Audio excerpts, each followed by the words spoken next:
या चित्रपटामध्ये चालतोय कळत नाही एवढंच विशेष आहे. जेमतेम आपलं चाललंय माझे मला वेळ लागले तसंही पूर्ण करायचा काही झालं हां. शिवाय पाऊसही आहे आणि ट्रॅफिक ठीक आहे.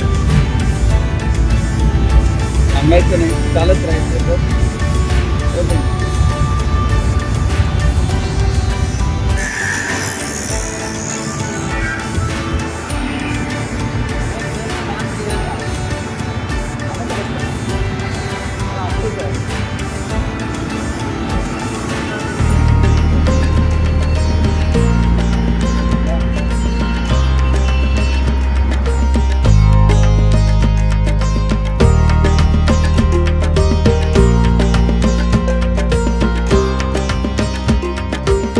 घोडबंदर रोड पूर्ण करणं म्हणजे जीवावर आलं होतं. सगळे वाहनं आणि ते सगळं पुन्हा चिकचिकाट पाऊस चालूच होता.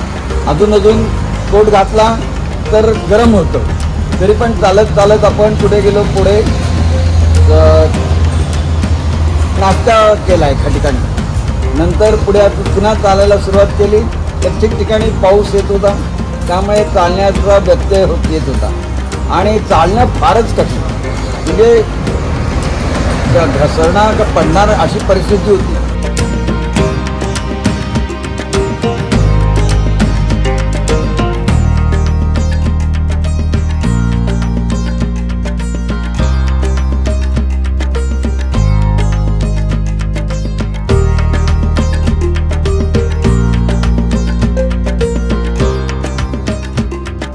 असं वाटतो मला चांगली येतात हेच मला खूप आहे. मला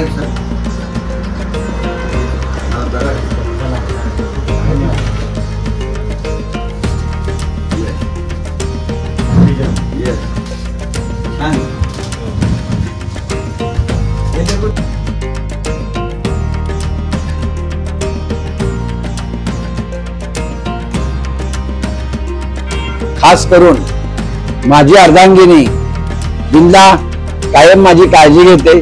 औषधं सगळे कायम देत असते, त्यामुळे मी आज ठीक आहे. माझा मुलगा विक्रांत आणि मुलगी मृणाल यांची पण सतत माझी चौकशी करतात आणि सर्व नातेवाईक खास मला आणि माझा मित्रपरिवार कायम माझी चौकशी करतात. म्हणून मी आज छानपैकी चालत आहे. आज सकाळी काजूपाडा मुरलीधर पेट्रोल पंपापासून आम्ही चालायला सुरुवात केली. घोडबंदर पूर्ण केलं हेच माझ्यासाठी फार मोठं आव्हान होतं. कारण मागून वाहनांची गर्दी आणि सतत मोटरसायकल सतत मला सांगत होते बाजूला व्हा. तरी पण मी फारसं लक्ष दिलं नाही आणि चालत राहिलो आणि शेवटी घोडबंदर पूर्ण केलं आणि नाश्त्यासाठी आम्ही एका ठिकाणी आम्ही थांबलो. पाऊस काही पाठ सोडत नाहीये आणि अशा परिस्थितीमध्ये चिखल आणि सगळं हा त्रास सहन करत आम्ही अंतर कापत आहे. आणि माझ्या बरोबर दर्शन मला साथ देत आहे. आणि नाश्ता झाला त्या ठिकाणी रॉयल गार्डन म्हणून या ठिकाणी मुरलीधर पाटील यांनी खास माझी चौकशी केली. याचा मला आणि आम्ही दोघांनी थोड्याफार गप्पा गोष्टी पण झाल्या. याचा मला आनंद झाला.